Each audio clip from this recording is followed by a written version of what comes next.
Welcome to our channel Taste My Food. அஸ்ஸலாமு அலைக்கும். Hello friends, எல்லோரும் எப்படி இருக்கீங்க?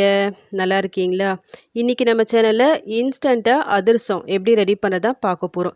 ட்ரெடிஷ்னலாக அதிரசம்னாலே 2-3 நாள் மாவை வந்து ரெடி பண்ணி வச்சுட்டு அதுக்கப்புறமா ஃப்ரை பண்ணி எடுப்பாங்க. பட் அது மாதிரி எதுவுமே இல்லாமல் எனக்கு இப்போவுமே அதிரசம் சாப்பிடணும்னு நினைக்கிறவங்க இந்த வீடியோ பார்த்து ட்ரை பண்ணலாம். ஏன்னா டேஸ்ட்டு வந்து நம்ம நார்மலாக செய்கிற அதிரசம் மாதிரி தான் இருக்கும். ரொம்ப சாஃப்டாக நல்லாயிருக்கும். இல்லை எனக்கு ட்ரெடிஷ்னலாக அந்த அதிரசம் தான் வேணும்னு நினைக்கிறவங்க அந்த வீடியோ நான் ஆல்ரெடி அப்லோட் பண்ணியிருக்கேன். நம்ம ரெடி பண்ண மாவில் ஏதாவது சொதப்பல்கள் இருந்துச்சுன்னா அதை கரெக்ட் பண்ணி எப்படி பர்ஃபெக்டாக அதிரசம் ரெடி பண்ணோம்னு சொல்லிட்டு அந்த வீடியோவில் நான் டீட்டெயிலாக சொல்லியிருக்கேன். அந்த வீடியோ பார்க்காதவங்க கிளிக் பண்ணி பார்த்துக்குங்க. ஓகே, இப்போ நம்ம இன்ஸ்டன்ட் அதிரசத்தை எப்படி ரெடி பண்ணலான்னு பார்க்கலாம். ஸோ இந்த வீடியோ ஸ்கிப் பண்ணாமல் ஃபுல்லாக பாருங்கள். ஃபஸ்ட்டு இதுக்காக ஒரு பேனில் நான் வெல்லம் எடுத்திருக்கேன். எந்த அளவுக்குன்னா ஒரு அரை கப் அளவுக்கு எடுத்திருக்கேன். ஒரு 100லேருந்து 150 கிராம் இருக்கும். எந்த கப்பில் நீங்கள் வெல்லம் எடுத்தீங்களோ அதை விட டபுள் மடங்கு தண்ணி ஊற்றிக்கிங்க. அரை கப்பு வெல்லம்னா 1 கப் அளவுக்கு தண்ணி போட்டு இது ஜஸ்ட் ஒரு பாயில் வரட்டும். நாம் போட்ட வெல்லம் பாருங்கள் கம்ப்ளீட்டாக நல்லா கரைஞ்சி வந்திருக்கு. இப்போ இந்த ஸ்டேஜில் வடிகட்டி எடுத்துடலாம். இந்த மாதிரி வடிகட்டி எடுக்கும்போது வெல்லத்தில் இருக்க சின்ன சின்ன கல் மண் எல்லாமே வெளியே வந்துடும் உங்களுக்கு. ஒருவேளை உங்கள் வீட்டில் சுத்தமான வெல்லம் இருந்துச்சுன்னா இந்த ப்ராசஸை நீங்கள் ஸ்கிப் பண்ணிக்கலாம். இப்போ நான் வடிகட்ட இந்த வெல்ல தண்ணியை சேம் அதே பேனுக்கு மாற்றிட்டேன். இது வந்து நல்ல ஒரு கொதி வரட்டும். இது கூடவே வாசனைக்காக ஏலக்காய் தூள் இருந்தால் 1 ஸ்பூன் அளவுக்கு சேர்த்துக்குங்க. அப்படி இல்லைனா 2-3 ஏலக்காவை இடித்து இது கூட ஆட் பண்ணிக்கிங்க. இந்த மாதிரி நல்லா கொதி வர டைமில் ஃப்ளேம் கம்ப்ளீட்டாக லோ ஃப்ளேமில் வச்சுக்கிங்க. இதுக்கு வந்து 1 கம்பி பதம் 2 கம்பி பதம் அது மாதிரிலாம் வரணும்னு அவசியமே இல்லை. ஜஸ்ட்டு இந்த மாதிரி ஒரு பாயில் வந்தால் போதும். இப்போ இந்த ஸ்டேஜில் பச்சரிசி மாவை ஆட் பண்ணிக்கலாம். நான் ஒரு கப் அளவுக்கு சேர்க்குறேன். 200 கிராம் இருக்குது கிராம் வைஸில் பார்த்தா. இது வீட்டில் அரைச்ச மாவு தான் இது. இதை போட்டு நல்லா மிக்ஸ் பண்ணி விட்டுக்குங்க.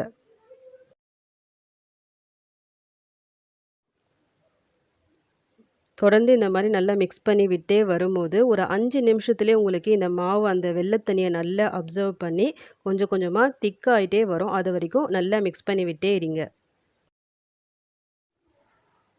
இப்போ பாருங்கள் அந்த மாவு அந்த தண்ணி எல்லாமே கம்ப்ளீட்டாக அப்சர்வ் பண்ணிவிட்டு நல்லா இந்த மாதிரி திக்காயிட்டு வர டைமில் நெய் சேர்த்துக்கலாம். ஒரு டேபிள் ஸ்பூன் அளவுக்கு நான் நெய் சேர்க்குறேன்.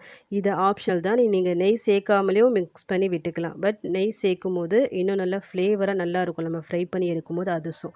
ஸோ நெய் சேர்த்துக்குங்க. இப்போ பாருங்கள் இந்த மாவு எல்லாம் ஒன்று சேர்ந்து இந்த மாதிரி இந்த பேனில் ஒட்டாமல் வரும். இப்போ இந்த ஸ்டேஜில் நீங்கள் ஸ்டவ் ஆஃப் பண்ணிவிட்டு இது கொஞ்சம் ஆற விட்டுருங்க. ஆறிட்ட பிறகு பார்க்கலாம்.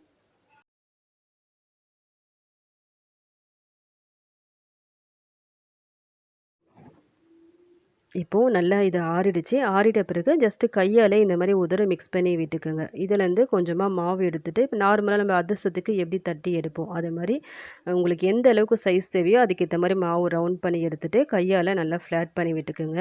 அப்படியே கூட நீங்கள் ஃப்ரை பண்ணி எடுக்கலாம். இல்லை நடுவில் ஒரு சின்னதாக ஒரு ஹோல் போட்டு கூட ஃப்ரை பண்ணி எடுக்கலாம். உங்களுக்கு எந்த மாதிரி பிடிக்குமோ அந்த மாதிரி மாவை ரெடி பண்ணிவிடுங்க.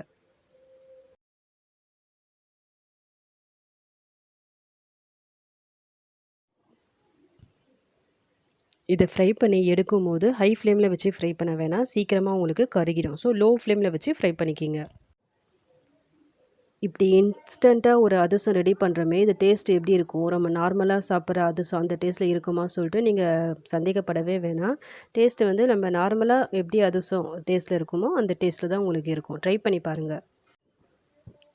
நான் உங்களுக்கு சொல்கிறத விட நீங்கள் ட்ரை பண்ணி பார்க்கும்போது நீங்களே ஃபீல் பண்ணுவீங்க இதோட டேஸ்ட்டு. இப்போது இது 2 பக்கமும் நல்லா திருப்பி போட்டுட்டு அது நல்லா அந்த கோல்டன் ப்ரௌன் கலர் வரணும். அது வரைக்கும் ஃப்ரை பண்ணி எடுத்துடுங்க. கம்ப்ளீட்டாக லோ ஃப்ளேமில் வச்சே ஃப்ரை பண்ணுங்கள். அப்போ தான் உங்களுக்கு நல்லா பர்ஃபெக்டாக வரும்.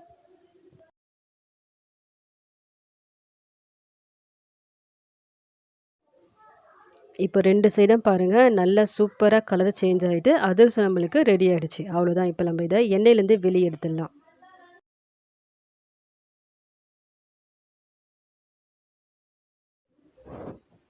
இதே மாதிரி பேலன்ஸ் இருக்க எல்லாத்தையும் ஒன்று ஒன்றா இல்லை 2 2 போட்டு ஃப்ரை பண்ணி எடுத்துக்கலாம். எனக்கு வந்து இந்த 200 கிராம் மாவில் கரெக்டாக 10 அதிரசம் கிடச்சிச்சு. அவ்வளோதான். இப்ப நம்மளுக்கு எல்லா அதிரசமும் சூப்பரா ரெடி ஆயிடுச்சு.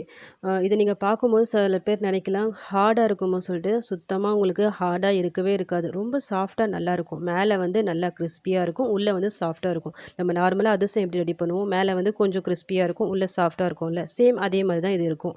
2 மணி நாள் நீங்க ஸ்டோர் பண்ணி கூட வச்சு சாப்பிடலாம். இதுக்கு மேல அதிரசம் சாப்பிடணும்னா, இன்ஸ்டன்ட்டா இந்த மெத்தட்ல ட்ரை பண்ணி பாருங்க. ட்ரை பண்ணி பார்த்துட்டு சூப்பரா, பெர்ஃபெக்ட்டா வந்துச்சுன்னா, மறக்காம எனக்கு கமெண்ட் பண்ணுங்க.